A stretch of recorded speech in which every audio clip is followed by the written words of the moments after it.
Welcome to the Secrets of the Bible channel.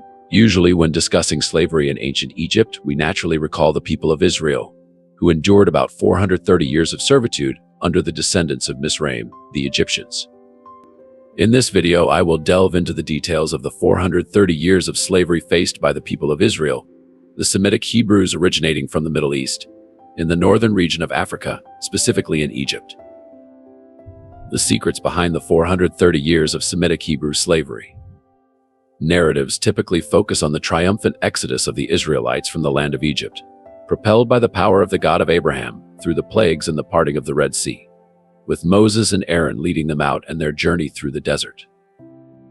However, often the 430 years of slavery that the descendants of Abraham faced in Egypt are forgotten. One of the big questions that piques curiosity is the beginning of this slavery. Who was the first actual slave in ancient Egypt?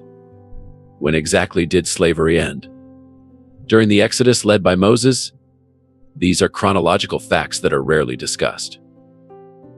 The truth is that slavery in ancient Egypt began with Joseph, son of Jacob, who became governor of Egypt. Before assuming this position, Joseph went through the bitter experience of being a slave in the house of Potiphar, an Egyptian official mentioned in the book of Genesis. He is best known for his connection to the story of Joseph, son of Jacob. Potiphar was a high-ranking Egyptian official, described as captain of the guard, and served the pharaoh. Potiphar's story is most notable for his involvement with Joseph. Joseph was sold as a slave by his brothers and eventually ended up in Potiphar's house in Egypt. Potiphar saw that Joseph was a talented and diligent young man, and quickly promoted him to a position of trust in his household. Joseph eventually became Potiphar's chief steward, in charge of all household affairs. However, the story takes a turn when Potiphar's wife makes improper advances toward Joseph. Joseph, faithful to moral precepts, rebuffs her advances. Potiphar's wife, spurned, falsely accuses Joseph of attempted rape, and Potiphar, in his position of authority, is compelled to put Joseph in prison. The narrative of Joseph and Potiphar is one of the most well-known in the Bible, and is often cited as an example of fidelity and integrity, despite adversity. The story continues with Joseph eventually being released from prison and ascending to a position of great influence in Egypt after interpreting the pharaoh's dreams. Joseph, a Semite, was the first to experience slavery in the land of Egypt. Chronologically, Joseph was likely enslaved around 1870 BCE. He was a captive in ancient Egypt when Joseph was sold to Ishmaelite Arab traders to be taken to Egypt and sold there as a slave. At that time, the dominant pharaoh in Egypt was Amenemhat II. Although it was not his dreams that Joseph interpreted, but rather the dreams of Pharaoh Senusret II. It was thanks to the interpretation of these dreams that Joseph was appointed governor of all of Egypt during the period of Senusret II. Now, knowing that slavery in ancient Egypt began with Joseph, the first recorded captive was around 1870 BCE, with the supposed liberation of the ancient Israelites occurring around 1451, 440 BCE, when Moses would have led the people to freedom.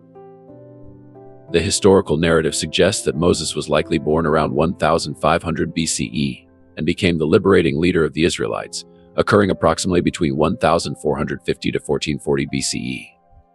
This period dates back about 3440 to 3450 years ago. Some scholars, including ancient religious leaders, suggest that Moses could have been born around 1527 BCE. During the time from Joseph to Moses, there were several pharaohs, including Senusret II at the time of Joseph and Amenemhat II just before him. Subsequently, a pharaoh arose in Egypt, who might have been unaware of Joseph's history and enslaved the Hyksos.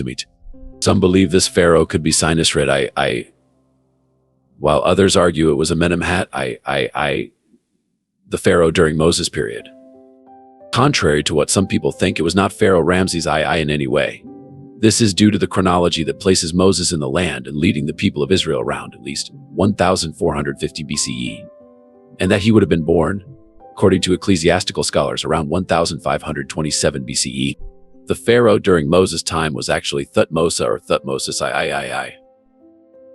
At the beginning of the 430 years of slavery of the people of Israel, Egypt, around 1900 BCE, was experiencing numerous migrations of Asian peoples, especially from the Levant, mainly peoples of Semitic origin.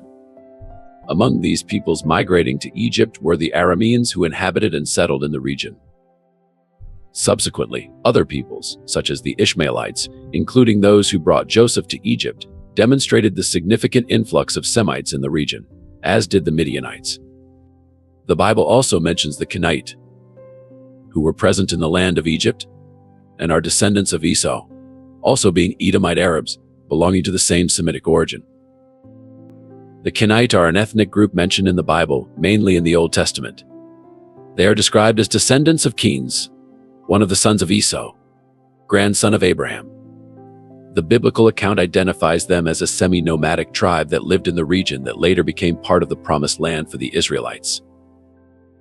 The Canaanite are mentioned in Genesis 36 verse 11 and 1 Chronicles 1 verse 36 as part of Esau's genealogy. They are also referred to in Judges 1 verse 16 and Jeremiah 35 verse 2. These migrations to the land of Egypt included Semitic peoples, Canaanites, and some other African peoples, resulting in significant intermingling with native Egyptians. Among these groups were the Hyksos, also of Semitic origin, who played a significant role in this process. They were commonly known as princes, leaders from distant lands, or simply shepherd kings, and their presence and influence in the land of Egypt were striking. The Hyksos, essentially, were tribal groups of Semitic peoples who migrated to ancient Egypt. Initially, during the period of Joseph and even afterward, they were generally regarded only as traders and migrants in small numbers. However, over time, the volume of these migrations increased drastically, causing concern among Egyptian populations. This led to a significant growth of anger, envy, and hatred towards Semitic peoples in the land of Egypt. Egyptians developed a strong prejudice against these peoples, historically calling them sand wanderers or desert wanderers. Additionally, due to the characteristic facial hair and long hair of Semites, they were also called lousy by the Egyptians. In contrast, Egyptians maintained a practice of personal hygiene that involved the complete removal of hair, including hair. Even Egyptian women shaved their heads completely, using wigs made largely of the coolest hair of Semitic women. The significant increase in the Hyksos population in Egypt caused fear among Egyptians, especially among the Hyksos leaders, who feared they might try to take Egypt for themselves. This resulted in conflicts, with wars occurring between native Egyptians, Hyksos, and Egyptians of mixed ancestry, which included the mixture of Semites with native Egyptians. This mixture is evidenced by the various pharaohs of mixed descent, such as those of combined Canaanite and Egyptian origin. These conflicts illustrate the complex interaction between Semitic peoples and Egyptians in Egyptian history. The priestly class of ancient Egypt manifested a certain disdain for the mixture of Semites with native Egyptians, seeking to preserve their Egyptian lineage without mixture. However, this was not very effective, as rulers, nobles, and even pharaohs had wives, queens, and concubines of Hyksos origin, contributing to strong miscegenation in ancient Egypt. In murals, it is possible to observe that the pharaohs' wives often had Semitic or Arab characteristics, with skin tone, hair, and noses denoting this origin, while the pharaohs were portrayed with a more tan skin tone, like native Egyptians. The fascination of Egyptian men for Semitic women is evident in the scriptures of the Old Testament, such as when Sarah, Abraham's wife, arrives in Egypt and is desired by the Egyptians, leading the pharaoh to take her into his harem, resulting in God's wrath against him. When the Israelites and other Semitic groups arrived in Egypt, at first they did not intermingle with the native Egyptians, preferring to maintain their own tradition. An example of this miscegenation is the biblical character Caleb, who was Canaanite and Jewish.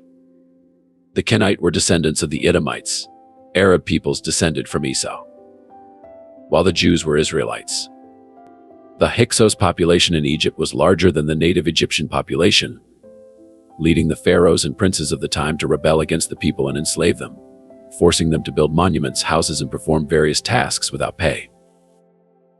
If you enjoyed this content, please leave your like and share it with those who also have interest or questions about this period of slavery of the Israelite peoples. God bless you, and see you soon.